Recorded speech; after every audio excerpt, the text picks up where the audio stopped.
Législative en Côte d'Ivoire, les leçons d'un scrutin. Si le parti présidentiel conserve sa majorité absolue à l'Assemblée nationale, les pro-Gbagbo ont démontré qu'ils restaient l'une des principales forces politiques du pays. Les élections législatives, qui promettaient d'être plus ouvertes que les précédents scrutins, n'ont pas déçu. Et pour cause, le 6 mars, pour la première fois depuis une décennie, les trois principaux partis du pays Rassemblement des Oufouettistes pour la démocratie et la paix, RHDP, au pouvoir, Parti démocratique de Côte d'Ivoire, PDCI, et Front populaire ivoirien, FPI participaient à une même élection. Le tout dans un climat apaisé, du moins bien davantage que lors de la présidentielle d'octobre, marqué par des violences qui avaient fait plus de 80 morts. Le taux de participation s'est quant à lui établi autour de 37,88%. Sur les 254 sièges de députés en jeu, répartis dans 204 circonscriptions, le RHDP d'Alassane Ouattara en remporte 137 et obtient donc la majorité absolue. Il n'atteint cependant pas son objectif d'une majorité des 2/3. Surtout, 8 ministres sur la trentaine qui étaient candidats ont été battus. Face à la majorité présidentielle, la coalition formée par le PDCI et Ensemble pour la démocratie et la souveraineté, EDS, la plateforme de formation pro-Laurent Gbagbo, a remporté 50 sièges. Après 10 ans de boycott des élections, les GOR, les Gbagbo ou rien, font aussi leur grand retour sur la scène politique nationale.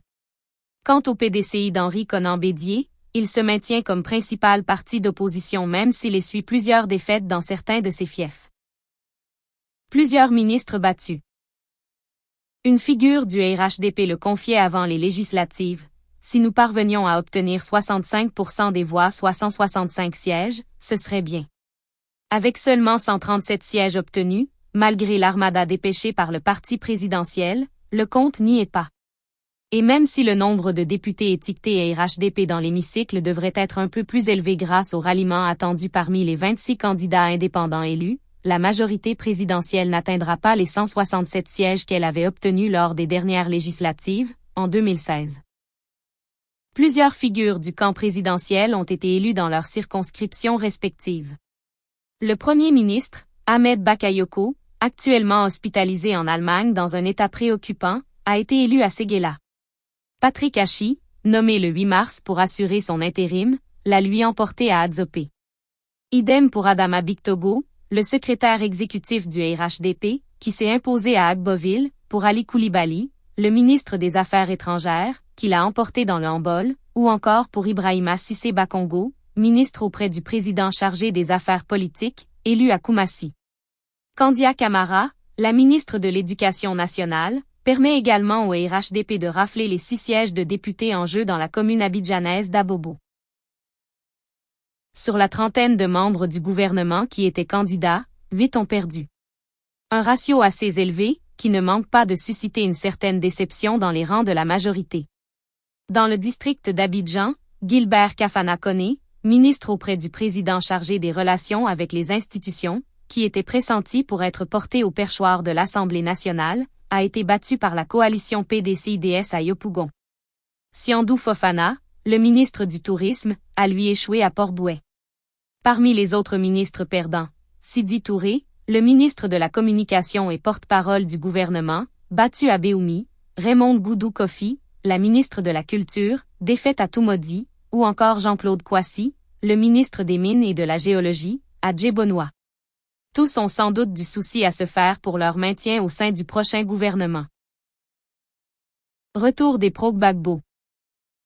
C'était l'une des principales interrogations de ces législatives.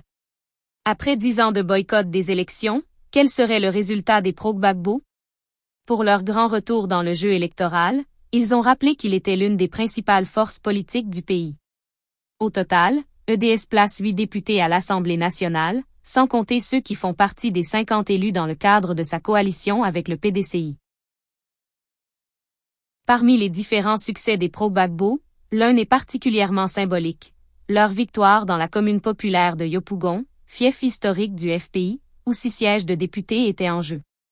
Comme dans de nombreuses circonscriptions du pays, EDS y avait présenté une liste commune avec le PDCI sur laquelle figurait notamment Georges Armand Ouénien, le président de DS, et Michel Gbagbo, le fils de Laurent Gbagbo.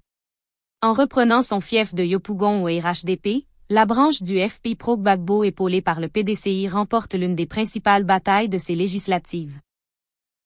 D'autres fidèles de Laurent Gbagbo, comme ses anciens ministres Hubert Roulet ou Émile Guerrier-Oulou, s'imposent respectivement à Guiglo sous-préfecture et Guiglo commune. Bilan mitigé pour le PDCI. Le parti d'Henri Konan Bédier a été battu par le RHDP dans ses fiefs de Yamoussoukro commune et de Grand-Bassam. Mais il l'emporte sur ses adversaires du parti présidentiel dans plusieurs autres circonscriptions, à commencer par Marcory et Port-Bouët, dans le district d'Abidjan. Avec 23 sièges, sans compter ses députés élus dans le cadre de la coalition avec EDS, le PDCI garde son rang de principal parti d'opposition. Plusieurs têtes d'affiche du PDCI sont élus députés. C'est le cas de Jacques Ewo au Plateau, le centre d'affaires d'Abidjan, de l'ancien ministre Jean-Louis Billon à Dabakala, ou encore de Yasmina Ouénien à Cocody.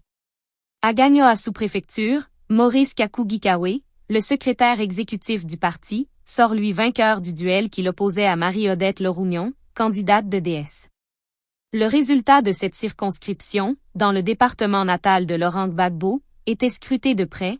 Elle illustrait en effet les quelques cas où le PDCI et EDS, faute d'avoir réussi à s'entendre sur une liste commune, avaient présenté chacun leur candidat.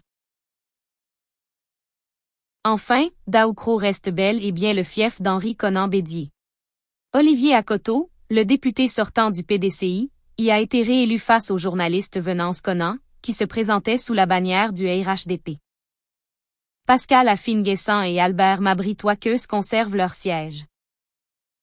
Avant les élections, ils n'avaient pas caché leur agacement face à la coalition formée par le PDCI et les pro-Gbagbo, déplorant un arrangement électoral conclu sur leur dos et celui des autres formations de l'opposition.